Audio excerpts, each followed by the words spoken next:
विष्णुपाद परमहंस प्रवेदिकाचार्य श्री भक्ति वेदांत स्वामी शील प्रभुपाद की, समस्त वैष्णवाचार्य वृंद की, श्री श्री गुरु और वरांग शील प्रभुपाद की। ओम नमो भगवते वासुदेवाय। ओम नमो भगवते वासुदेवाय। ओम नमो भगवते वासुदेवाय। ओम नमो भगवते वासुदेवाय। ओम नमो भगवते वासुदेवाय। ओम नमो भगवते वासुदेवाय। हरे कृष्णा। तो आप सभी भक्तों का स्वागत है। आज हम लोग श्रीमद् भगवद गीता अध्याय 10 श्लोक संख्या 14 पे चर्चा करेंगे। तो आप लोग हमारे साथ साथ बोलिए। सर्व मेतद्रतम मन्ये यन्मा वदसि केशवा न हि ते भगवन् व्यक्तिं विदुर्देवा न दानवा सर्वमेतद्रतं मन्ये यन्मां वदसि केशवा नहि ते भगवन् व्यक्तिं विदुर्देवा न दानवा सर्वमेतद्रतं मन्ये यन्मां वदसि केशवा नहि ते भगवन् व्यक्तिं विदुर्देवा न दानवा। शब्दार्थ। सर्व सब एतत् इस एतम सत्य को मन्ने स्वीकार करता हूँ यत जो माम मुझको वदसी कहते हो केशव हे कृष्ण न कभी नहीं ही निश्चय ही ते आपके भगवन हे भगवान व्यक्तिम स्वरूप को विदुहु जान सकते हैं देवा देवतागण न तो दानवा असुरगण। इस श्लोक का अर्थ तात्पर्य शील प्रभुपाद जी के द्वारा। शील प्रभुपाद की जय। हे कृष्ण, आपने मुझसे जो कुछ कहा है उसे मैं पूर्णतया सत्य मानता हूं। हे प्रभु, न तो देवतागण न असुरगण ही आपके स्वरूप को समझ सकते हैं। तात्पर्य। यहाँ पर अर्जुन इसकी पुष्टि करता है कि श्रद्धाहीन तथा आसुरी प्रकृति वाले लोग कृष्ण को नहीं समझ सकते। जब देवतागण तक उन्हें नहीं समझ पाते तो आधुनिक जगत के तथाकथित विद्वानों का क्या कहना। भगवत कृपा से अर्जुन समझ गया कि परम सत्य कृष्ण हैं और वे संपूर्ण हैं। अतः हमें अर्जुन के पथ का अनुसरण करना चाहिए। उसे भगवद गीता का प्रमाण प्राप्त था। जैसा कि भगवद गीता के 4th अध्याय में कहा गया है, भगवद गीता के समझने की गुरु परंपरा का ह्रास हो चुका था। अतः कृष्ण ने अर्जुन से उसकी पुनः स्थापना की, क्योंकि वे अर्जुन को अपना प्रिय सखा तथा भक्त समझते थे। अतः जैसा कि गीतोपनिषद की भूमिका में हमने कहा है, भगवद गीता का ज्ञान परंपरा विधि से प्राप्त करना चाहिए। परंपरा विधि के लुप्त होने पर उसके सूत्रपात के लिए अर्जुन को चुना गया। हमें चाहिए कि अर्जुन का हम अनुसरण करें, जिसने कृष्ण की सारी बातें जान ली। तभी हम भगवद गीता के सार को समझ सकेंगे और तभी कृष्ण को भगवान के रूप में जान सकेंगे। ओम अज्ञानतिमिरान्धस्य ज्ञानाञ्जनशलाकया चक्षुरुन्मिलितं येन तस्मै श्रीगुरुवे नमः। श्रीचैतन्यमनोभीष्टं स्थापितं येन भूतले स्वयं रूपा कदा मह्यं ददाति स्वपदान्तिकं। वन्देऽहं श्रीगुरु श्रीयुतपदकमलं श्रीगुरुं वैष्णवांश्च श्रीरूपं साग्रजातं सहगण रघुनाथामृतं तं सजीवं सावद्वैतं सावधूतं परिजनसहितं कृष्ण चैतन्य देवं श्री राधा कृष्ण पादान् सहगण ललिता श्री विशाखान्वितांश्च। हे कृष्ण करुणा सिंधु दीनबंधु जगत्पते गोपेश गोपिका कांत राधा कांत नमोस्तुते। तप्त कांचनी गौरांगी राधे वृंदावनेश्वरी वृषभानुसुते देवी प्रणमामि हरिप्रिये। वाञ्छाकल्पतरुभ्यश्च कृपा सिन्धुभ्येव च पतितानां पावनेभ्यो वैष्णवेभ्यो नमो नमः। जय श्री कृष्ण चैतन्य प्रभु नित्यानंद श्री अद्वैत गदाधर श्रीवासादि गौरभक्तवृंद। हरे कृष्णा कृष्णा कृष्णा हरे हरे हरे राम राम राम हरे हरे। नमो विष्णुपादाय कृष्णपृष्ठाय भूतले श्रीमते भक्तिवेदांत स्वामीत नामने। नामस्ते सारस्वतदेवे गौरवाणी प्रचारणे निर्विशेष शून्यवादी पाश्चात्य देशतारिणी।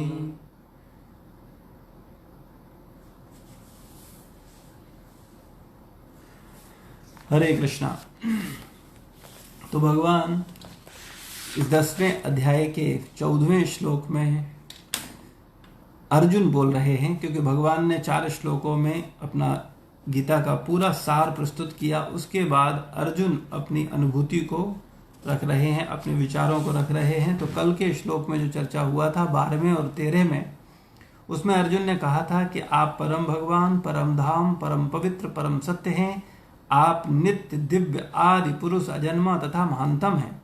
नारद, असित, देवल तथा व्यास जैसे ऋषि आपके इस सत्य की पुष्टि करते हैं और अब आप स्वयं भी मुझसे प्रकट कह रहे हैं। आज के श्लोक में अर्जुन बोल रहे हैं कि हे कृष्ण, आपने मुझसे जो कुछ कहा है उसे मैं पूर्णतया सत्य मानता हूं। हे प्रभु, न तो देवतागण न असुरगण ही आपके स्वरूप को समझ सकते हैं। अर्जुन चूंकि भगवान का भक्त है, इसलिए भगवान के ऊपर उसका अटूट विश्वास है और भगवान ने जो बोला उसको वो एज इट इज स्वीकार कर पाया। ये भक्त होने पर ये गुण व्यक्ति के अंदर स्वतः प्रकट हो जाता है कि वो भगवान की बात को समझ सकता है, उसको स्वीकार कर सकता है। लेकिन जब तक व्यक्ति भक्त नहीं है, वो भगवान के विचारों को नहीं समझ सकता। भगवान को समझने की बात तो दूर रही। तो वास्तविकता में भक्त ही केवल भगवान को समझ सकते हैं। अर्जुन बोल रहे हैं कि हे भगवान, आपने जो कुछ कहा कि मैं समस्त ब्रह्मांडों का मालिक हूं, भगवान ने बोला कि मैं ही हूं, जो कुछ हूं सब कुछ मैं हूं, भौतिक तथा आध्यात्मिक समस्त जगतों का मालिक मैं हूं। तो भगवान ने जब इस बात को बोला तो आम व्यक्ति इस पर प्रश्न उठा सकता है। यहां तक कि अर्जुन बोल रहे हैं कि देवता तथा दानव भी भगवान को नहीं समझ पाते। लेकिन चूंकि भगवान ने उनको जो बोला है और अर्जुन का भगवान पर पूरा विश्वास है और अर्जुन महान भक्त हैं, इसलिए वो भगवान की प्रत्येक बात को सत्य मान रहे हैं और बोलते हैं कि हे प्रभु, न तो देवतागण न असुरगण ही आपके स्वरूप को समझ सकते हैं। और इसके कई शास्त्रों में उदाहरण दिए गए हैं, दृष्टांत दिए गए हैं कि देवता भी भगवान की शक्तियों को और दानव भी भगवान की शक्तियों को नहीं जान पाते। एक बार की घटना है, जब भगवान इस धराधाम को छोड़ करके वापस जा रहे थे, तो उस समय समस्त देवताओं ने, शास्त्रों में वर्णन है कि समस्त देवता, ब्रह्मा, शिव, इंद्र, जितने अपने जो भी अपने देवता हैं, आपके विद्याधर, गंधर्व, किन्नर, सारे इंद्र, पितृलोक, चारुलोक, यक्ष लोग, राक्षस लोग, सारे लोग आए और उन्होंने अपने अपने विमानों की चारों तरफ भीड़ लगा ली और वो देखना चाहते थे कि भगवान किस तरह से इस धराधाम से, यानी इस ब्रह्मांड से, इस भौतिक जगत से निकल करके भगवत धाम वापस जाएंगे। तो सारे देवता अपने अपने विमानों पर बैठे थे और वो देख रहे थे कि किस तरह भगवान इस भौतिक ब्रह्मांड से अपने आध्यात्मिक जगत, आध्यात्मिक ब्रह्मांड में जाएंगे। इसका दर्शन वो करना चाह रहे थे। लेकिन जब भगवान इस धराधाम को छोड़ करके भगवत धाम वापस गए तो देवता समझ ही नहीं पाए कि ये सब कैसे हुआ। उनको पता ही नहीं चला और भगवान इस भौतिक जगत से अपने आध्यात्मिक धाम, अपने गोलोक धाम को वापस चले गए। तो वास्तव में भगवान की जो शक्ति के समक्ष देवताओं की शक्ति बड़ी छोटी है, और देवता भगवान की शक्तियों को, भगवान की माया को, भगवान के कार्यकलापों को नहीं समझ पाते। यहां तक कि दानव तक भी भगवान, यहां दानव का प्रयोग क्यों किया गया? दानव, इसका मतलब है दानव देवताओं से ज्यादा शक्तिशाली नहीं होते, कई बार ऐसा शक्तिशाली होते भी हैं। उनके पास कुछ शक्तियां ऐसी होती हैं, विलक्षण शक्तियां, जो देवताओं के पास भी नहीं होती।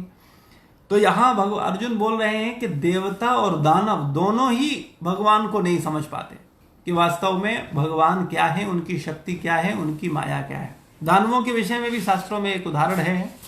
दानवों में एक मय दानव था जो कि बहुत ही मायावी था, और जब शिवजी से उसका युद्ध चल रहा था, शिवजी जब असुर को मारते थे तो उसने एक ऐसा कुंड बनाया था जिस कुंड में असुरों को डाल दिया जाता था तो वो असुर जीवित हो जाते थे। लेकिन भगवान ने अपनी ऐसी माया रची कि भगवान स्वयं गाय बन गए और ब्रह्मा जी को बछड़ा बनाया, और उसके समक्ष जाकर के उस कुंड में जाकर के बछड़े को ब्रह्मा जी को भेज दिया, और ब्रह्मा जी ने जाकर के उस सारे अमृत को पी लिया। लेकिन वो भगवान की इस माया को मय दानव नहीं समझ पाया, और न ही वो दूसरा कुंड का निर्माण कर पाया। तो वास्तव में शास्त्रों में ऐसे ढेरों उदाहरण हैं जहां पता चलता है कि देवता या दानव कोई भी भगवान की माया को, भगवान की शक्तियों को नहीं समझ पाता। भगवान परम शक्तिमान हैं, वो एकमात्र परम ब्रह्मांडों के मालिक हैं, और समस्त देवता, दानव, किन्नर, जो भी सृष्टि में जीव हैं, उन सब के एकमात्र आश्रय और एकमात्र मालिक हैं, स्वामी हैं। तो सेवक कभी भी स्वामी की माया को नहीं समझ पाता। इस संसार में भी हम देख सकते हैं कि जो सेवक है, नौकर है, वो मालिक की जो शक्तियां हैं या मालिक की जो पावर है या उसकी बुद्धि है या उसकी जो सोच है, उसको सेवक उस तरह से नहीं पकड़ पाता। लेकिन संसारी उदाहरण को केवल हम समझने के लिए लेते हैं। इस संसार में हो सकता है कि कोई सेवक इतना बुद्धिमान हो कि वो मालिक की चीजों को समझ जाए, लेकिन वास्तव में आध्यात्मिक चेतना में, आध्यात्मिक जगत में भगवान की बुद्धि को, भगवान की शक्ति को, भगवान की माया को देवता, दानव, किन्नर कोई भी नहीं समझ पाता। भगवान सर्वशक्तिमान हैं और अनंत ब्रह्मांडों के मालिक हैं। तो इस बात पर अर्जुन को पूरा विश्वास है, और अर्जुन भगवान की कही प्रत्येक बात को स्वीकार कर रहा है कि भगवान समस्त ब्रह्मांडों के मालिक हैं और सबसे अधिक शक्तिशाली हैं। और भगवान ने जितनी बातें कही उन पर अर्जुन को पूर्ण विश्वास है, उसको रंच मात्र भी संदेह नहीं है। तो भक्त होने के नाते हम लोगों को भी भगवान की वाणी को सुनकर, भगवत गीता के ज्ञान को सुनकर, श्रीमद् भागवत के ज्ञान को सुनकर के हमको भी ये समझना चाहिए कि वास्तव में भगवान एक है। देवी देवता 33 करोड़ हैं, लेकिन परम भगवान परमात्मा एक है, जिसे ईसाई गॉड बोलते हैं, मुस्लिम अल्लाह बोलते हैं, और हम सनातन धर्मी सही ज्ञान न होने के कारण जान ही नहीं पाते कि वास्तव में परम भगवान कौन है। तो वास्तव में परम भगवान श्री कृष्ण हैं, और भगवान श्री कृष्ण हैं इस बात को देवता भी नहीं जान पाते। और भगवान देवता स्वयं बोलते हैं, बड़े बड़े देवता शिव जी तथा ब्रह्मा जी भी इस बात को स्वीकार करते हैं कि वो भगवान की माया से मोहित होने के कारण वो स्वयं कई बार अपने आप को सृष्टि का मालिक मान लेते हैं। और इस तरह से शास्त्रों को जब आप पढ़ते हो तो उसमें देखा जाता है कि अलग अलग पुराणों में अलग अलग देवताओं की शक्ति का बड़ा वर्णन है। जैसे शिव पुराण को अगर आप पढ़ोगे तो उसमें भगवान शिव को ही सब कुछ बताया गया। इसी प्रकार से चूंकि हमारे जो पुराण हैं, 18 पुराण हैं, उनको अलग अलग तमोगुण, रजोगुण और सतोगुण 3 भागों में बांटा गया। 6 सतोगुणी पुराण हैं, 6 रजोगुणी पुराण हैं और 6 तमोगुणी पुराण हैं। तो कहने का मतलब है पुराणों में पूरा ज्ञान दिया गया है, लेकिन अलग अलग स्तर से। लेकिन अगर हम वास्तव में समस्त पुराणों में जो सर्वश्रेष्ठ पुराण है श्रीमद् भागवत पुराण, क्योंकि वेद व्यास जी ने जब सारे पुराणों की 17 पुराणों की रचना कर ली, उसके बावजूद भी वो संतुष्ट नहीं थे, शांत नहीं थे, असंतुष्ट थे। तो उन्होंने अपने गुरु का ध्यान किया और फिर नारद मुनि ने आकर के उनको चतुश्लोकी भागवत सुनाई। और फिर उस भागवत का ज्ञान जब नारद मुनि ने वेद व्यास जी को दिया, फिर वेद व्यास जी ने श्रीमद् भागवत पुराण लिखा। यानी सब कुछ लिखने के बाद पूरे विचार के साथ भगवान वेद व्यास जी ने हम लोगों को श्रीमद् भागवत दिया। तो भागवत को जो व्यक्ति समझ लेगा, ये जो 7 दिन की भागवत होती है, इसमें भागवत का तो मूल विषय का चर्चा हो ही नहीं पाता। इसमें तो संक्षेप में कुछ कुछ विषय लेकर के केवल सुनाए जाते हैं। लेकिन वास्तव में अगर आप भागवत को समझना चाहते हैं तो आप स्वयं भागवत को किसी भक्त के सानिध्य में, शिक्षक के सानिध्य में ग्रंथ को पढ़ना चाहिए। कभी भी ग्रंथों का स्वतंत्र अध्ययन नहीं करना चाहिए, इससे आप कभी सही निष्कर्ष पर नहीं पहुंच पाएंगे। लेकिन गीता तथा भागवत के ज्ञान को प्राप्त करने के लिए हमको भगवान के भक्तों की शरण लेनी होगी। और गीता तथा भागवत के ज्ञान को जब हम समझेंगे, मनन करेंगे, चिंतन करेंगे, तो समझ पाएंगे कि वास्तव में परम भगवान श्री कृष्ण है और वो समस्त देवताओं के देवता हैं, समस्त ईश्वरों के ईश्वर हैं, परम ईश्वर हैं। तो परमेश्वर भगवान श्री कृष्ण की आराधना करना मेरे मनुष्य जीवन का मूल उद्देश्य होना चाहिए, क्योंकि हम सब जीवात्मा हैं और हम आत्मा, वास्तव में हम आत्मा हैं। और इस वर्तमान समय में हमने मनुष्य शरीर धारण किया हुआ है। इससे पहले जाने कितने बार हम दानव बने हैं, देवता बने हैं, विभिन्न 84 लाख योनियों में हम चक्कर लगा रहे हैं। लेकिन हम किसी भी योनि में रहें, हमारा एक ही उद्देश्य होना चाहिए, भगवान की सेवा, भगवान के शरणागत होना, क्योंकि हम परमात्मा के अंश हैं। हम आत्मा हैं और परमात्मा परम भगवान है। जैसे माता पिता का अंश पुत्र होता है और पुत्र का कर्तव्य है कि वो माता पिता के आदेशानुसार कार्य करे या पिता की सेवा करे, इसी प्रकार से हम सब आत्मा हैं, भगवान के अंश हैं। हमारा भी कर्तव्य है कि हम भगवान की शरण ग्रहण करें, भगवान की भक्ति करें। हम स्वतंत्र ईश्वरों को न स्वीकार करें, हम सम्मान सबका करें, हम सबको रिस्पेक्ट दें, हम सबको आदर दें, सबकी कृपा लें, लेकिन एकमात्र भगवान श्री कृष्ण की शरण ग्रहण करनी चाहिए। वही मात्र परमात्मा है। इस ज्ञान को जब कोई प्राप्त कर लेता है, तब वो वास्तव में भगवान को जानने के लिए उत्सुक होता है कि अरे, अभी तक तो हम सोच ही नहीं रहे थे कि वास्तव में हम तो मान रहे थे कि ये हनुमान जी ही परम भगवान हैं, शिव जी ही परम भगवान हैं, या ब्रह्मा विष्णु महेश परम भगवान हैं, या देवी ही सब कुछ हैं। तो व्यक्ति जब जिससे उसका अटैचमेंट होता है उसके विषय में वो जानना चाहता है, लेकिन जब उसका कॉन्सेप्ट क्लियर होता है, उसको वास्तव में समझ में आता है कि परम भगवान श्री कृष्ण हैं, तब वो भगवान श्री कृष्ण को जानने का प्रयास करता है और भक्तों के सानिध्य में सत्संग करता है, गीता तथा भागवत जैसे प्रमाणित ग्रंथों पर मनन करता है, श्रवण करता है, सत्संग करता है। फिर धीरे धीरे उसको सारी बात समझ में आने लगती है। तो यहां अर्जुन बोल रहे हैं कि आपने मुझसे जो कुछ भी कहा है अपने विषय में, भगवान अपने विषय में ही बोले हैं। भगवान ने 4 श्लोकों में बोला, बोले जो कुछ मैं हूं, मेरा चिंतन करो, मेरी भक्ति करो।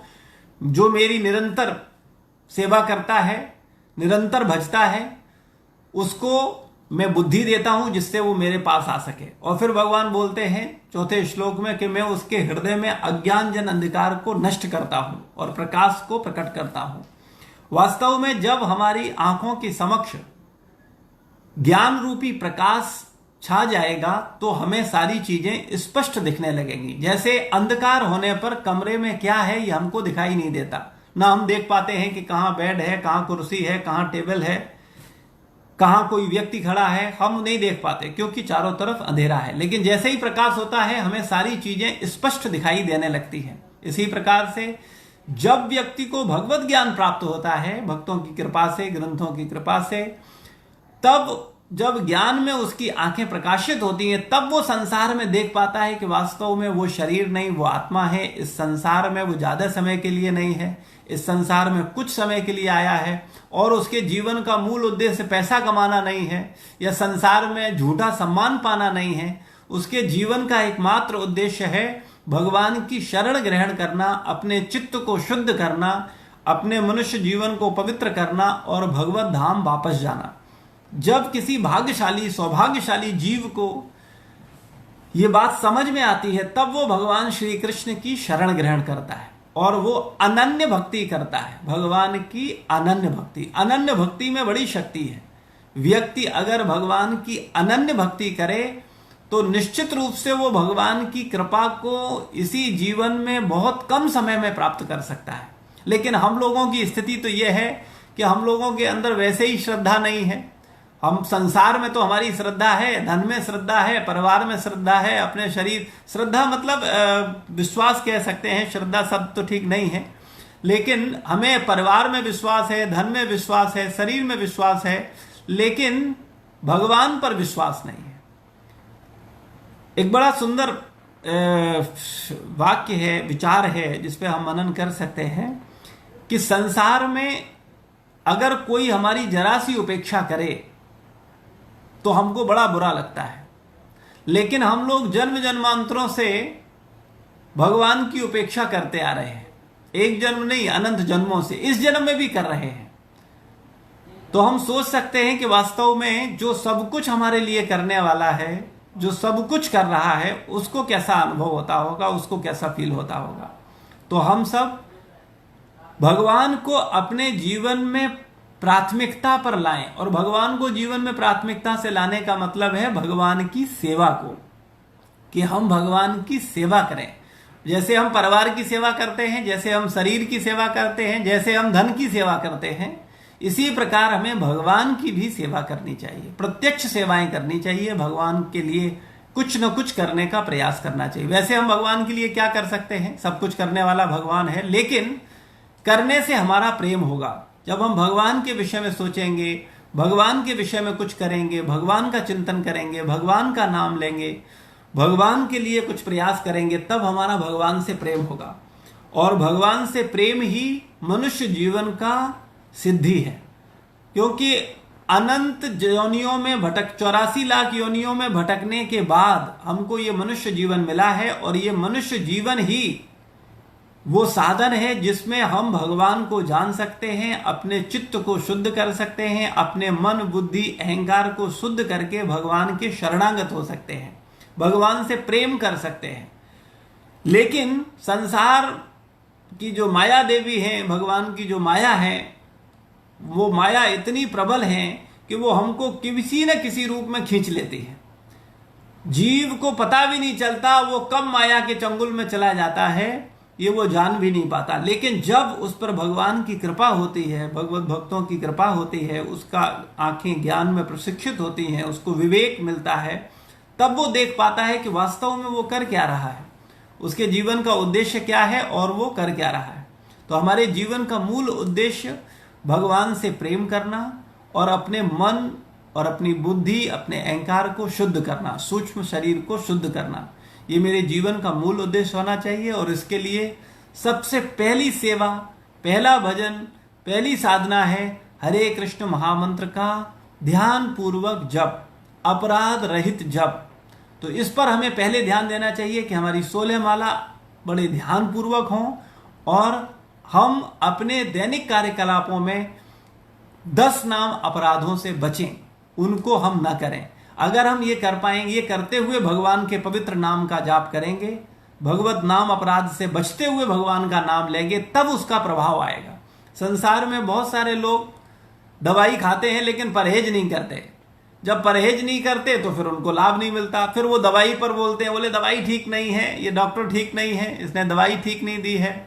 अरे भैया, अगर तुम दवाई को डॉक्टर ने जैसे बताया है वैसे खाओगे, डॉक्टर ने जो परहेज बताया है उस परहेज को करोगे, तो निश्चित रूप से दवाई के पॉजिटिव परिणाम आपके जीवन में आएंगे और आप रोगों से मुक्त हो जाएंगे। इसी प्रकार से हम सब जानते हैं कि भगवान का नाम ही वो औषधि है जो हमारे चित्त को शुद्ध कर सकती है। अनंत जन्मों से जो कालिख हमारे मन पर लगी है, जो काम वासनाएं, भोग वासनाएं हमारे चित्त पर हैं, उनसे छुटकारा पाने का एकमात्र साधन भगवान के पवित्र नामों का जाप है। लेकिन वो पवित्र नाम का जाप किया कैसे जाए, वो अपराध रहित होकर के किया जाए। तो 10 नाम अपराधों का वर्णन है पद्म पुराण में, शास्त्रों में बताया गया है। उन 10 अपराधों से बचते हुए जब हम भगवान का नाम जप करेंगे तो निश्चित रूप से हमें भगवान के नाम का लाभ प्राप्त होगा। हम भगवान के नाम के महत्व को समझ पाएंगे और वो नाम धीरे धीरे धीरे धीरे हमारे हृदय में, हमारी जिह्वा में प्रकट होगा। क्योंकि नाम जब भी 3 प्रकार का है, नाम अपराध, नामाभास और शुद्ध नाम, ये 3 प्रकार का नाम जप है। पहला नाम अपराध है। शुरुआती अवस्था में साधक नाम तो जपता है लेकिन नाम जप के साथ साथ नाम अपराध भी करता है। दूसरी अवस्था में वो थोड़ा और एडवांस होता है और वो अपराध रहित होकर के भगवान का नाम जपने का प्रयास करता है और वो नामाभास करता है, यानी नाम का आभास करने लगता है, उसको नाम प्रकट होने लगता है, उसको नाम का एहसास होने लगता है। क्योंकि नाम और भगवान अभिन्न है। भगवान और भगवान के नाम में रंच मात्र भी भेद नहीं है। ये मनन करने वाली बात है। चित्त शुद्ध होने पर हम जब इस पर चिंतन करेंगे तो चीजें संतों ने सब कुछ स्पष्ट किया है, हम भी उसको समझ पाएंगे। लेकिन भगवान और भगवान का नाम अभिन्न है। लेकिन हमें भगवान का नाम मिलने पर भी हम इतने बड़े मूर्ख हैं कि हम उम्मीद कर रहे हैं कि हमें कब भगवान का दर्शन होगा। अरे भगवान का नाम मिल गया तो भगवान मिल गए, रंच मात्र भी भेद नहीं है। लेकिन चूंकि हमें नाम प्रकट नहीं हो रहा है, हम नाम अपराध कर रहे हैं।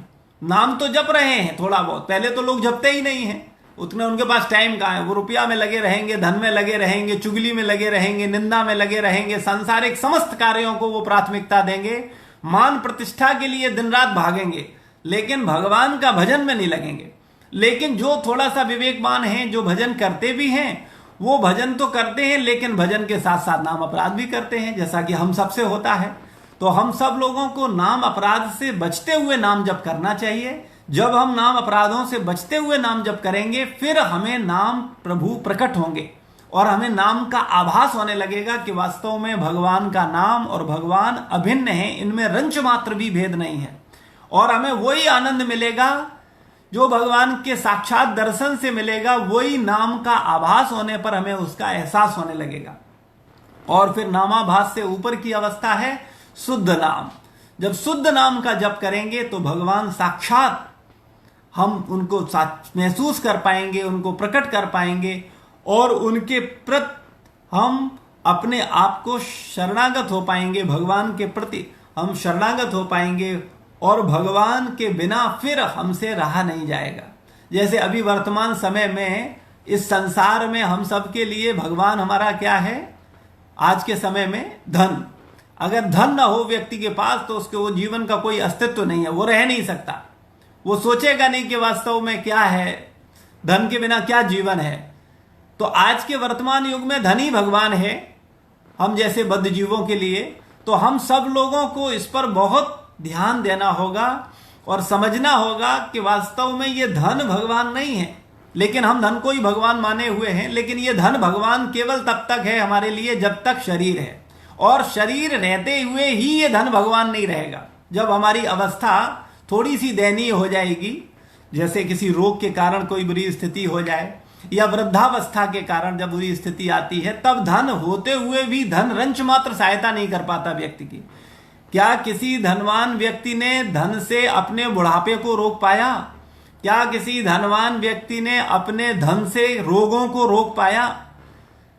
और जीते जी वो इस धन की नश्वरता को समझ जाता है। लेकिन जब तक युवा है, जब तक उसको भोग वासनाएं हैं, संसार में भोगने की हम लोगों की इच्छा है, तब तक धन के महत्व को हम कम नहीं कर पाते। लेकिन एक अवस्था पर इसी जीवन में जिस धन को हम भगवान मान रहे हैं और भगवान की तरह प्रेम कर रहे हैं, जिसका स्वाभाविक चिंतन करते हैं, भगवान का चिंतन का खूब उपदेश दिया जाता है, गुरुजन उपदेश देते हैं, शास्त्र उपदेश देता है, हम भी समझते हैं विवेक बुद्धि के आधार पर कि हाँ भगवान नाम इंपॉर्टेंट है। लेकिन भगवान के नाम का चिंतन नहीं होता, धन का स्वाभाविक चिंतन होता है। तो हम लोगों की वास्तविक विश्वास तो धन में है, भगवान में तो नहीं है। लेकिन सत्संग के प्रभाव से, मनन से, चिंतन से, विचार से अगर हम सदविचार करें, उस पर समय दें, थोड़ा सा मनन करें, चिंतन करें, तो हम समझ पाएंगे कि जीते जी ये धन हमारे लिए बेकार हो जाएगा। अभी कुछ ही साल 10-20 साल बाद, जैसे अभी आपका उम्र एवरेज उम्र माना जाए तो आपका 40-50 साल उम्र है, तो अभी जीते जी देखिएगा 20-30 साल बाद आपका सारा धन, आपकी सारी प्रॉपर्टी आपके लिए बेकार, कोई महत्व तो नहीं है उसका, सब कुछ होते हुए सब बेकार होने वाला है। लेकिन फिर भी हम उसी को प्राथमिकता दे रहे हैं, उसी का चिंतन कर रहे हैं, और जो भगवान जन्म जन्मांतरों में मेरा कल्याण कर सकते हैं, करते हैं, हित करते हैं, कर रहे हैं और करते रहेंगे, उनके प्रति उपेक्षा का भाव हमारा जन्म जन्मांतरों से बना हुआ है। तो इसका कारण है केवल कि हम भगवान को जान ही नहीं पा रहे हैं, भगवान के नाम को नहीं जान पा रहे हैं, भगवान को नहीं जान पा रहे हैं, भगवान के गुणों को नहीं जान पा रहे हैं, और तो और छोड़ो, भगवान के भक्तों को भी नहीं जान पा रहे हैं। क्योंकि एक भक्त ही भक्त को जान सकता है, एक कामी कामी को जान सकता है, एक चोर चोर को जान सकता है, एक साइंटिस्ट साइंटिस्ट को जान सकता है, एक साहित्यकार साहित्यकार की पकड़ कर सकता है। इसीलिए जब तक हम स्वयं संत नहीं होंगे, स्वयं भक्त नहीं होंगे, तब तक हम भक्त नहीं समझ पाएंगे।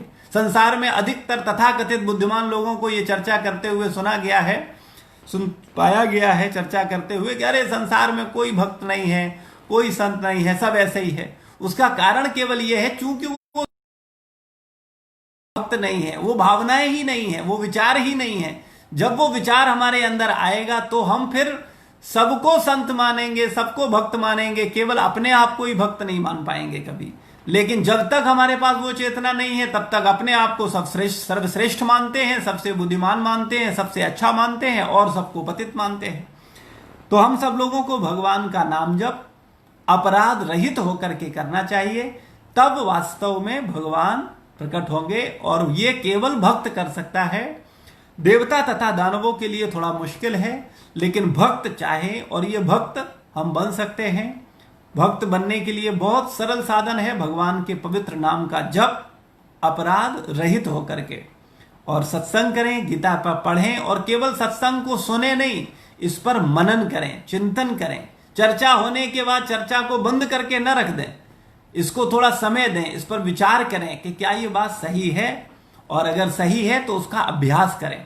धीरे धीरे हम भगवान के पवित्र नाम की शुरुआत एक माला जप से कर सकते हैं, और धीरे धीरे कम से कम हमको 16 माला का जाप करना चाहिए ध्यान पूर्वक। और फिर जैसे जैसे हम गंभीर हों, हमको 10 नाम अपराधों पर चर्चा करनी चाहिए, उसको समझना चाहिए। कभी 10 अपराधों का भी समय हो गया है, कभी 10 अपराधों की चर्चा ले लेंगे, तो एक एक अपराध पर चर्चा करेंगे कि इन अपराधों के क्या दुष्परिणाम होते हैं, और क्यों नहीं हम भगवान को समझ पाते हैं और भगवान का प्रेम प्राप्त कर पाते हैं। क्योंकि बहुत जन्मों से हम लोग श्रवण कीर्तन कर रहे हैं, ऐसा नहीं है कोई हम पहली बार भगवान का नाम ले रहे हैं, अनंत जन्मों में हमने लिया है। बहु जन्मे करें श्रवण और कीर्तन, तो न पाए कृष्ण प्रेम धन। वो जन्म जन्मांतरों से भी श्रवण कीर्तन कर रहे हैं, लेकिन फिर भी भगवान का प्रेम धन, भगवान से प्रेम हमारा नहीं हुआ। प्रेम हमारा संसार से ही है, शरीर से ही है, धन से है, सांसारिक संबंधों से है, लेकिन भगवान से प्रेम हमारा नहीं हो रहा है। जबकि मेरे ऊपर अगर सबसे बड़ा ऋण है किसी का, तो वो है भगवान का। तो भगवान को हम समझें, भगवान की जो कृपा है उसको समझें, भगवान किस तरह से हमको हर पल सहयोग कर रहे हैं उसको हम समझें। जब हम भगवान को समझ पाएंगे तो हमें सर्वत्र ईश्वर दिखेगा, सर्वत्र ईश्वर की व्यवस्था दिखेगी, सर्वत्र ईश्वर मदद करता हुआ दिखेगा। लेकिन उसके लिए हमें गंभीरता पूर्वक भगवान के पवित्र नाम की शरण लेनी होगी। भगवान की नाम की शरण ही भगवान तक आपको पहुंचा देगी। भगवान के नाम में रंच मात्र भेद नहीं है। इस पर दृढ़ विश्वास करते हुए हम गंभीरता पूर्वक भगवत नाम का जप करें, गीता के एक श्लोक पर मनन करें। श्रवण कर रहे हैं ये अच्छा है, सुन रहे हैं अच्छा है, लेकिन सुनने के साथ साथ इस पर मनन करें कि हाँ क्या बात सही है। गीता के श्लोक को बार बार पढ़ें, उस पर चर्चा करें। जैसे श्रवण भी कर रहे हैं तो सत्संग को बार बार सुने। एक बार सुनने से बात समझ में नहीं आएगी, जब हम बार बार सुनेंगे तो फिर चीजें धीरे धीरे स्पष्ट हो। हमें समय देना होगा, समय नहीं देंगे तो फिर काम नहीं चलेगा। इसलिए हम सब लोगों को बहुत गंभीरता पूर्वक भगवत नाम करना चाहिए, गीता भागवत के श्लोकों पर मनन करना चाहिए, सत्संग करना चाहिए। और इतना करने पर जब आप निरंतर ऐसा करोगे तो धीरे धीरे भगवान की कृपा से आपको वास्तविक जो ज्ञान है, विवेक है, वो उत्पन्न होगा और उस ज्ञान की दृष्टि से फिर सब कुछ देख पाओगे, फिर संसार को देख पाओगे कि वास्तव में संसार क्या है। हम जाने कितने बार कुत्ते बिल्ली बन करके गलियों में घूमे हैं। अभी हमको मौका मिला है थोड़ा मनुष्य जीवन का, लेकिन मनुष्य जीवन में थोड़ा सा भगवान ने हमको कोई पद दे दिया या कोई धन दे दिया या कोई प्रतिष्ठा दे दी, तो हम उस पद, प्रतिष्ठा और धन में ही मग्न रहते हैं और अपना मनुष्य जीवन का अमूल्य समय, जो कि सबसे कीमती है, उसको गंवा देते हैं केवल उन्हीं चीजों को इकट्ठा करने में जो कि मेरे साथ नहीं जाएंगी। तो इस पर हमें विचार करना चाहिए और अपने मनुष्य जीवन को पवित्र करने के लिए भगवान की पहली सेवा नाम जप ध्यान पूर्वक करना चाहिए, अपराध रहित, और भगवान की प्रैक्टिकल सेवाएं करनी चाहिए। जैसे अब समय आ रहा है अभी जन्माष्टमी का, तो हम सब मिलकर के प्रयास करते हैं कि सबको भगवान की सेवा में इन्वॉल्व करते हैं, सबको जोड़ते हैं कि सभी लोग आएं और भगवान का दर्शन करें, भगवान की कृपा प्राप्त करें, क्योंकि भगवान का जो जन्म उत्सव है उस पर भगवान की विशेष कृपा हम ले सकते हैं उनकी सेवा करके।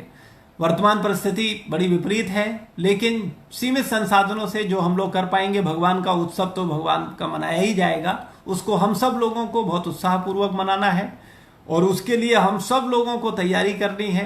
लेकिन हम जानते हैं कि भक्तों का ये स्वभाव है, जब तक उनको पर्सनली फोन कर करके उन्हें सेवाएं याद नहीं दिलाई जाएंगी, जिम्मेदारी यदि नहीं दी जाएंगी, तब तक वो नहीं करेंगे।